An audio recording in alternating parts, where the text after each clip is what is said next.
I did not mean to hit that button, fuck. Okay, anyways. Even if no one is in here right now, I'm gonna go ahead and start reading this so you guys can listen to it later. This is the motion that Laura's lawyer just posted on Twitter. Somebody was nice enough to ask for a link. I don't interact with him personally. I know some people have, some feelings about reading his filings on Twitter, but you know what? I'm gonna read it here so you don't have to. Give me 1 second.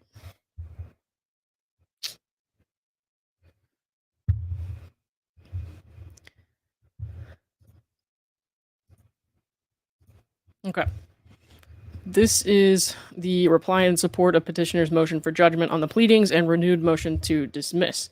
Now, keep in mind, this is not the official document that comes from the courthouse. This was published by the lawyer on Twitter, so I don't know what that means as far as like making any changes or anything like that. Okay. You know what? I'm going to share it on my screen too because I'm not. Hi, Anne. What's up? I'm just trying to figure out how to share it here really quick. No, I don't want to do that. Yeah, there we go.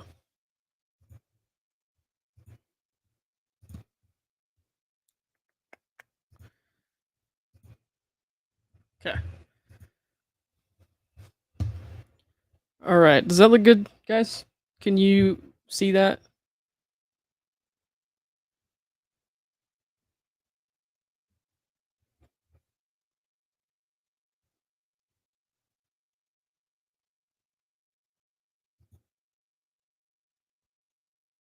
Okay. All right. Ms. Owens' motion for judgment on the pleadings deals with one narrow and discrete question of law. What are the procedural requirements for imposing Rule 26 sanctions? Haven't we beat this horse to death already? That primary legal question leads to a secondary question of fact. Were those procedural requirements followed here, and if not, what effect does that have? Mr. Echard's response offers a bait and switch argument, i.e., he argues that aside from Rule 26, there are other hypothetical grounds upon which sanctions might be granted. That's entirely true. I feel like we could have ended this right there. Mr. Echard then argues because there are other legal avenues by which a litigant, I almost always say litigant, it's litigant, by which a litigant might hypothetically be sanctioned. It is irrelevant whether Mr. Echard complied with Rule 26's procedural requirements because sanctions could be ordered by some other authority. Mr. Echard also claims he more or less did everything Rule 26 requires, therefore sanctions could still be awarded under that rule. These arguments completely miss the point. Okay. As explained in Ms. Owens' motion, it is undisputed Mr. Echard did not comply with any part of Rule 26's procedural requirements, and this court cannot, as a matter of law, overlook those mistakes by converting the now withdrawn Rule 26 motion into a request for any sort of alternative relief. Also, because there are no other actual sanctions motions pending, and because the defective Rule 26 motion precludes any other alternative relief, such as a sua sponte award, the net result is there is nothing further for the court to decide with respect to sanctions. Accordingly, Ms. Owens is entitled to judgment as a matter of law on that issue.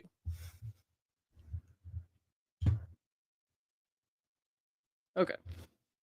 How many pages is it? Oh, it's only 10. That's really short for him. I mean, maybe he's nah, he's not giving up, but you know what I mean. I'm expecting 400 pages of Trump citations and shit like that. Yeah, hey Bruce. I don't know if I'm just reading this because he just put it out, but I don't know if I have a lot of commentary to give tonight. Honestly, I'm tired. It's late, and I already had my Mike's Hard Lemonade, so I'm pretty much dead. Okay. Discussion. The issues raised in petitioner's motion are not moot. To begin, Mr. Echard suggests Ms. Owens is not entitled to judgment on the pleadings as to the issue of Rule 26 sanctions because he deems that issue moot. Rule 26 governs relief pursuant to Rule 26 and nothing more. Even if Laura's arguments interpreting Rule 26 were correct, a conclusion Clayton certainly opposes. The net result on the posture of the case would be absolutely no change at all from the existing trial scheduled on the merits of the pleadings. Accordingly, her prayer for relief, improperly styled as a motion for judgment on the pleadings and renewed motion to dismiss, was already moot before it was even filed because Rule 26 is not at issue. Okay. This argument is simply wrong. The record is clear. Mr. Echard filed a previous Rule 26 motion, which he moved to withdraw on April 3rd, 2024. Despite asking the court for permission to withdraw the Rule 26 motion, that request was not granted until a matter of days ago.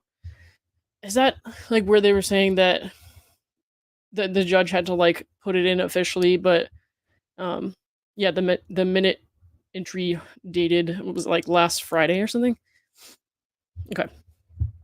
Thus, at the time Ms. Owens' motion for judgment on the pleadings was filed on May 15th, Mr. Echard's Rule 26 motion remained pending and was not moot. That's not how this works, is it? That's not how this works. Wasn't that like a technical issue? Like they had already ruled on it, it just hadn't been put in like the minute entry or something? Somebody, like, if you can explain that, let me know. I see there's only like a few of you guys in the comments, so I think lawyers who understand Rule 11 and 26 will be able to break it down. Yeah, okay. He seems to have feelings for Rule 26. Hi, what's up? Yeah, if any of you guys understand what he's trying to say there better than me, please let me know.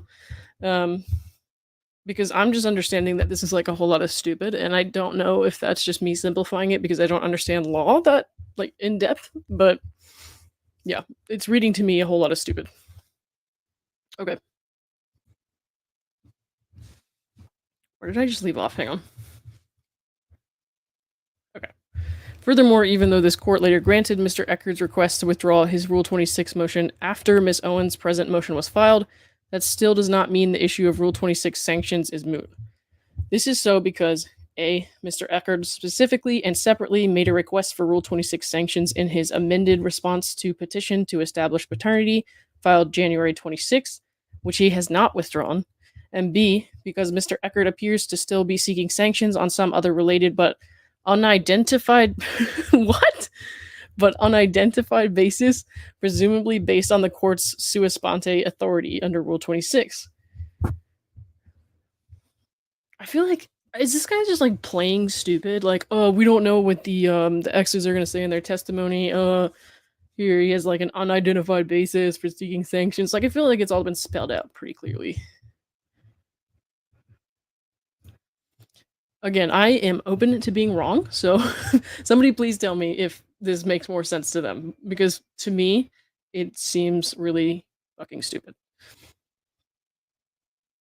Oh, hey, Auntie Audie. Auntie Audie. Is it Addie or Audie? Start calling it his emotional support rule. Yes, okay. All right.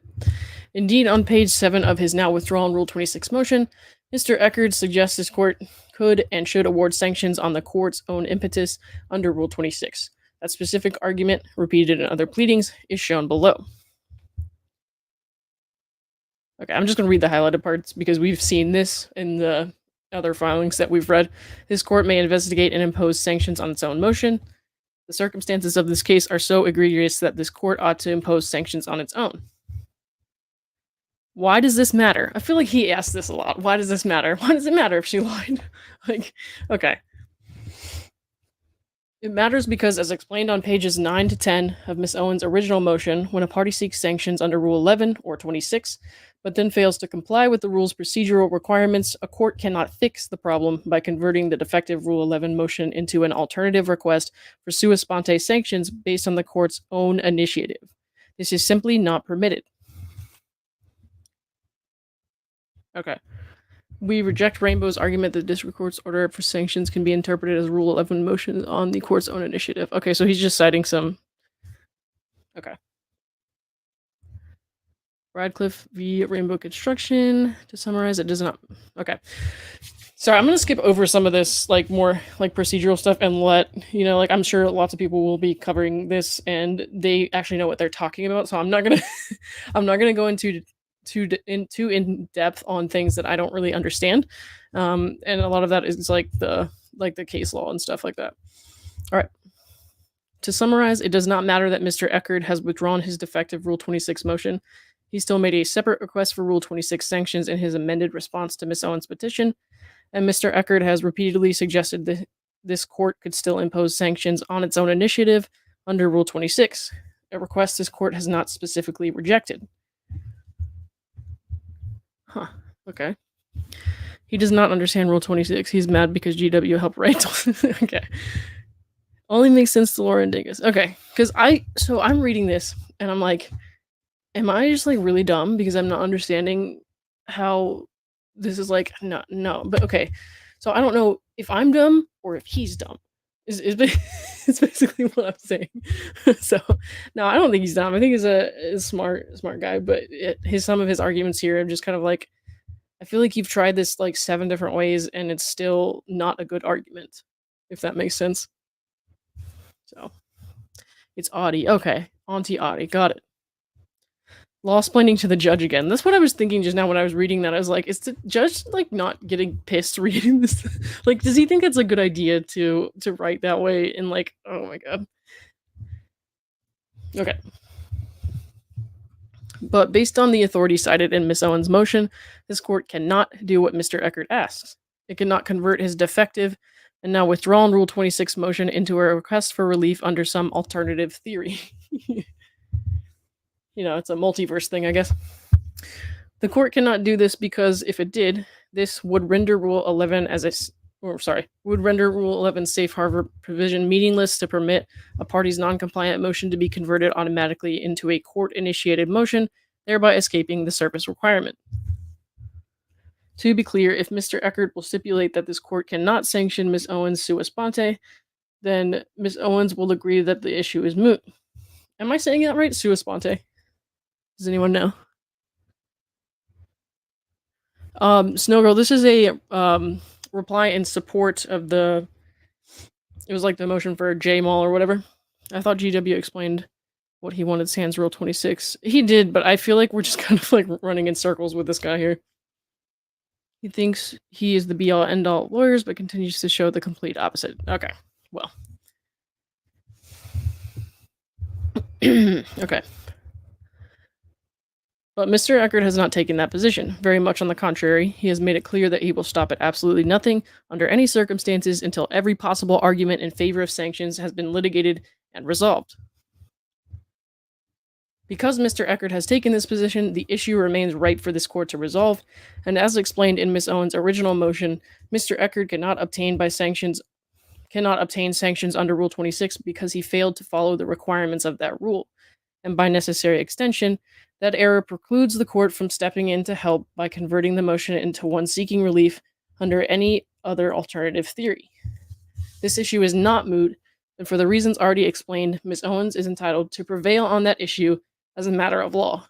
He says prevail a lot, Like, what was that email he sent? When Laura prevails in this case, and then he was like saying he would recommend she not take a $1 million settlement. Okay. Attorneys can be dumb, and I stand by my original statement. Okay, yeah. We are all legally smart. Okay. All right. Okay, B. We're just starting B? Okay. Mr. Echard Mr. Echard misstates the holding of Holgate v. Baldwin. Strangely, immediately after claiming the Rule 26 issue is moot, Mr. Echard then proceeds to argue he complied with Rule 26, and thus sanctions are still available under that rule. To support his contradictory argument, Mr. Echard cites Holgate v. Baldwin for the idea that the court upheld an award of sanctions despite the parties not sending a separate notice of their intent to seek Rule 11 sanctions. This argument, which implies Rule 11 sanctions can still be awarded even when a separate written warning and safe harbor notice is not provided, is a direct and material misstatement of the holding of Holgate. In Holgate, the plaintiff filed a lawsuit which allegedly included groundless claims against several defendants. One defendant, Baldwin, prepared and served the plaintiff with a mandatory written warning notice that included the safe harbor warning required by Rule 11. The plaintiff refused to withdraw the complaint, so after the 21-day waiting period passed, Baldwin filed his request for Rule 11 sanctions. Oh my god. Remember when he was citing like the case with the motion of compel lunch and whatever, I feel like this has gotten remarkably more boring. Like, I kind of miss the clown show. All right. While the sanctions motion was pending, plaintiff's counsel, an attorney named Levinson, moved to withdraw. Because plaintiff's counsel was seeking to leave the case, the district court denied Baldwin's initial motion for sanctions without prejudice and allowed Levinson to withdraw as counsel, but retained jurisdiction over Levinson for future Rule 11 motions.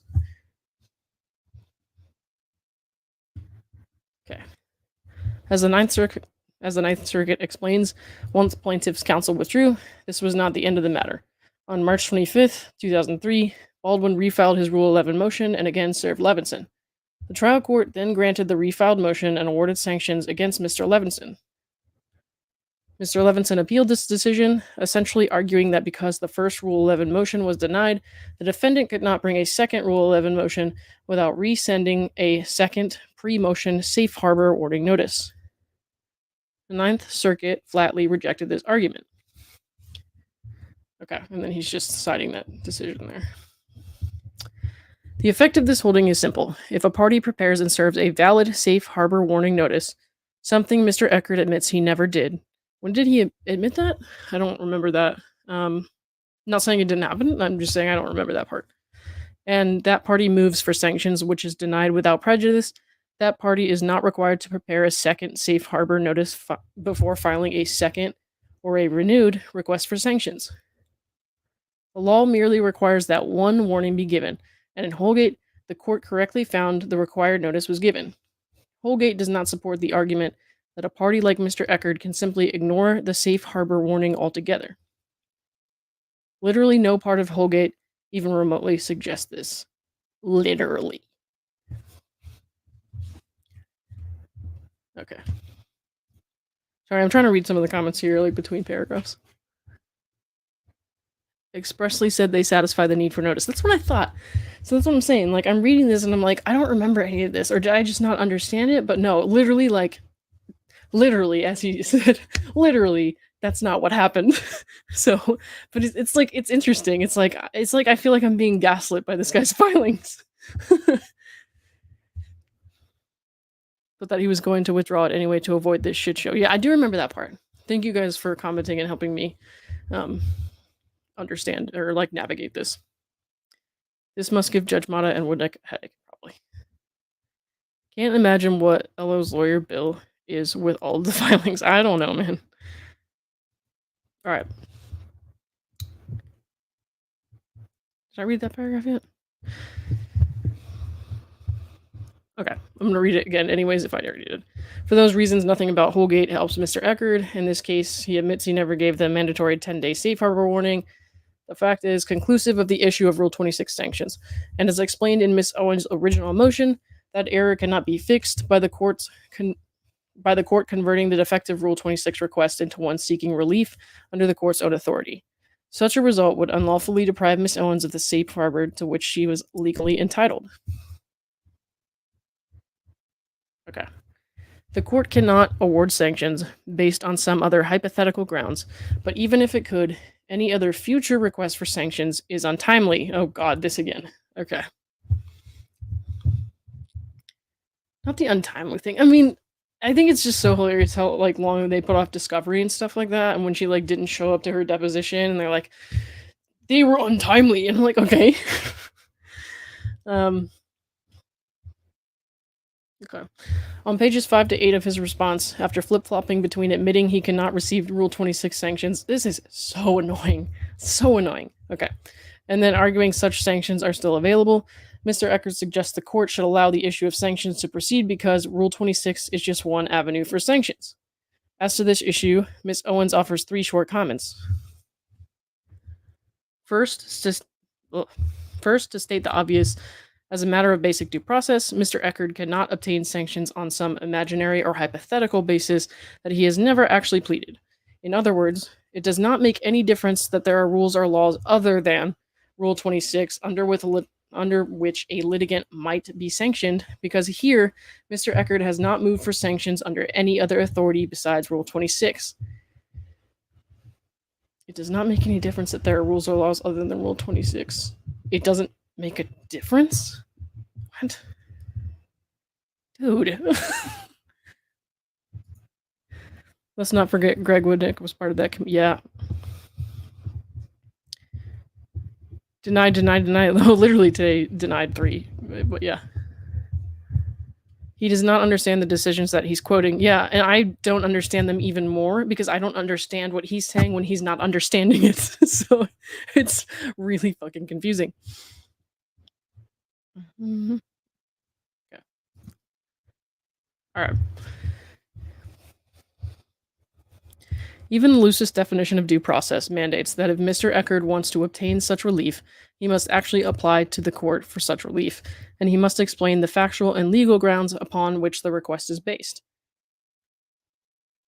Okay, he's setting a rule here. A party must request a court order in a pending action by motion, unless otherwise provided by these rules. The motion requirement of Rule 35 exists for an obvious reason, because the Due Process Clause of the 14th Amendment requires this. Although the court has extended a great deal of flexibility to Mr. Echard thus far, this much is clear. The court cannot simply wave a magic wand in the air and declare to Miss Owens, I hereby sanction thee. I'm sorry, I'm just imagining him in like one of those little Mickey hats, the wizard ones.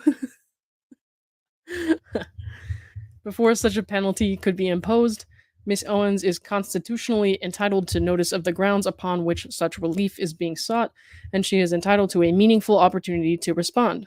The process currently being pursued by Mr. Echard ignores both of those legal requirements.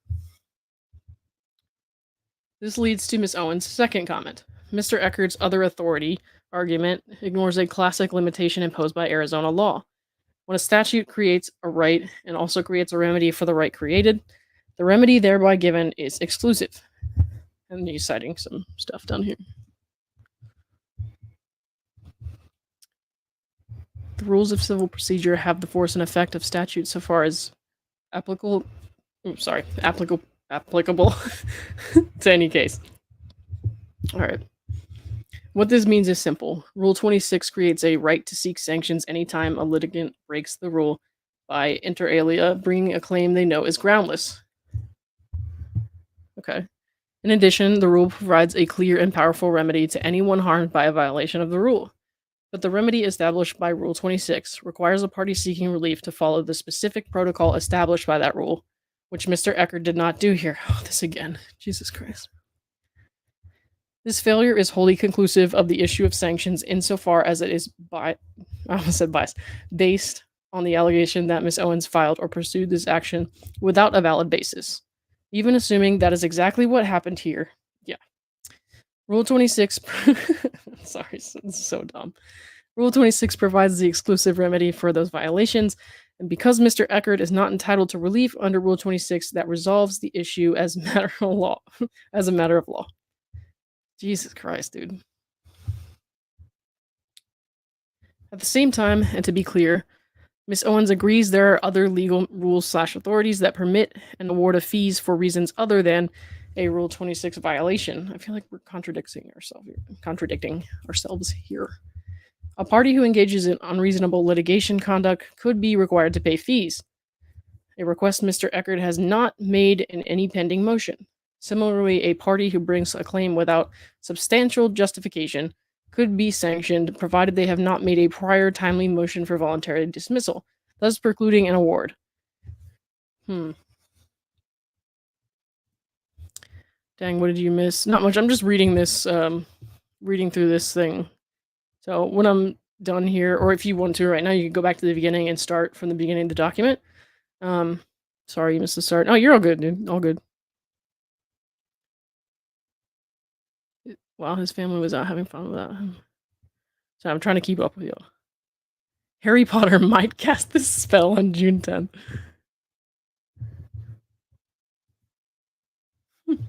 Okay. I keep losing my plays, y'all. The fact remains a violation of Rule 26 can only be remedied by the process set forth in Rule 26. That rule creates a right and remedy for any violation, and that remedy is exclusive. There is no dispute the process required by Rule 26 was not followed here. This leads to the third and final comment. Please let this be the final comment. As explained on pages 10 to 12 of Ms. Owens' motion, any request for sanctions, regardless of the basis, necessarily includes a temporal limitation, i.e., the request must be brought as close as possible to the alleged violation in order to promote the purposes of sanction, i.e., judicial efficiency and avoiding needless litigation. Avoiding needless litigation. Oh, okay. Yeah.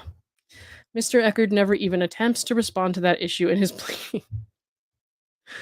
So the court should find, as a matter of law, that no other timely basis exists that would permit such a belated request for sanctions made months after Miss Owens has attempted to dismiss this action. Are you fucking kidding me? Jesus Christ.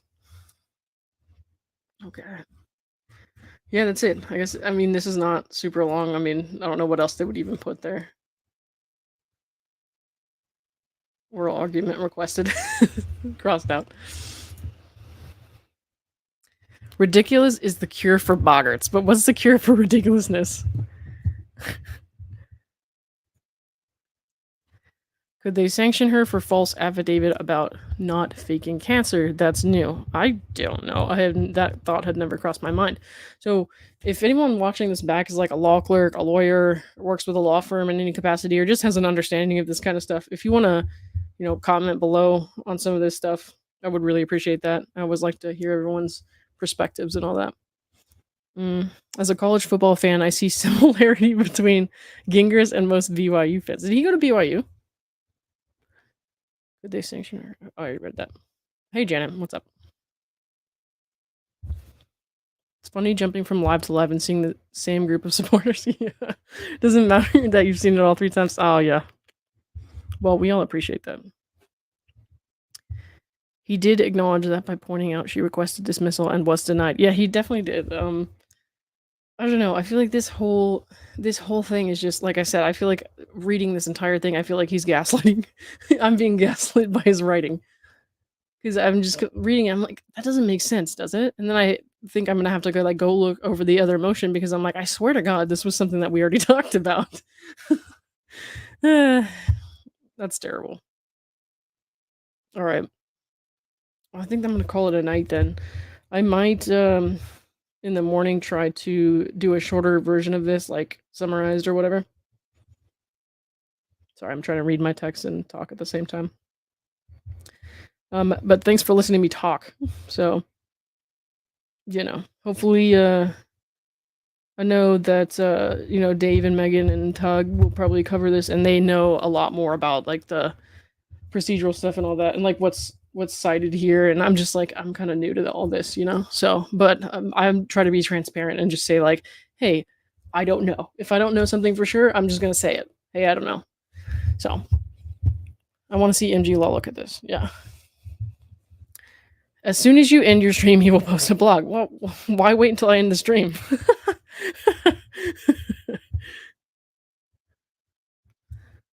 I seriously want to know how the Arizona courts are okay with the flip-flopping that he does with every motion Twitter blog post. Doing is empowering that she can do anything and no consequences. Yeah, that's pretty terrible. Thank you, Big Tiff. He's like a bad magician, lots of misdirection. Yeah, it's not totally working, but interestingly enough, it's like it almost works, right? Because I'm like trying to read, and I'm having a hard time reading because I'm like trying to. My brain's like doing double takes. You know what I mean? I'm like, wait, what? I swear to God, we just talked about this. It's the 4-second rule. MG is on soon, so maybe he will dissect it. I will be asleep, but I'll have to take a look at that tomorrow. Actually, I always watch usually Dave's or Megan's first because Tug is on later in the day, and I haven't caught their coverage, MG's coverage yet. And I watch Meg's Crime Watch, but I'm like I said, I'm kind of new to all this, so there's a lot of channels that I don't know yet, but I will get to know them, I'm sure. What is the 4-second rule?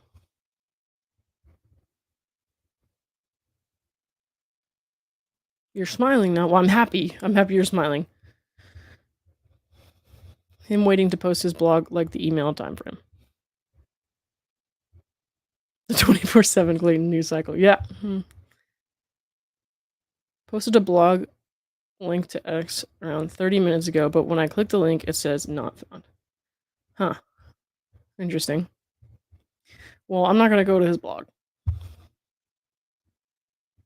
I clicked this link off of Twitter. I'm not going to his blog. You fit in perfectly. You are a missing puzzle piece. Well, thank you. I appreciate that. I feel like sometimes all I have to offer is like dry sarcasm, but I try.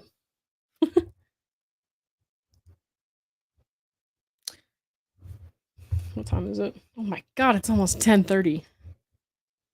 I'm getting older every minute. I have to go to bed. The emails he got talking about fast typers. Oh, not the fucking emails. That was the stupidest thing I've read in so long. Well, then I read this, so I don't know. Okay, yeah, I'm gonna go to bed now because I was ready for bed before, and then this happened. So, like I said, I'll try to do like a summary of this, like a short summary of this in the morning or something. Because I don't typically like to read through these things in full. It makes me feel tired. Because my ADD brain is like, what the fuck is going on here? Because I'm trying to read the comments, I'm trying to read the thing. So, yeah, I'm not totally. I don't totally have my stride down on that yet because I'm like, I need to figure out how to do all this so that it flows for me, and I'm not just kind of like whipping my brain around back and forth. Get a good night's sleep. Thank you very much. Appreciate that. Megan's email and the troll email within 4 seconds proved it was Megan trolling to him. So if he blogs within 4 seconds, I guess that proves you posted his blog. Guess it's all very confusing. Yes, I did post his blog. I actually don't understand the logic there, but I'm just kind of whatever. Yeah, no. So that night when that happened, within the 2 minutes of those emails that he said claims were like both sent by Megan, I got an email from somebody with that sort of email address from somebody I don't know. I had never heard from this person before, and it was addressed to me and it was addressed to Megan. So I'm like, if somebody was trolling with fake emails and they were doing it like around the same time they were sending to all of us, why would Megan send herself a tip?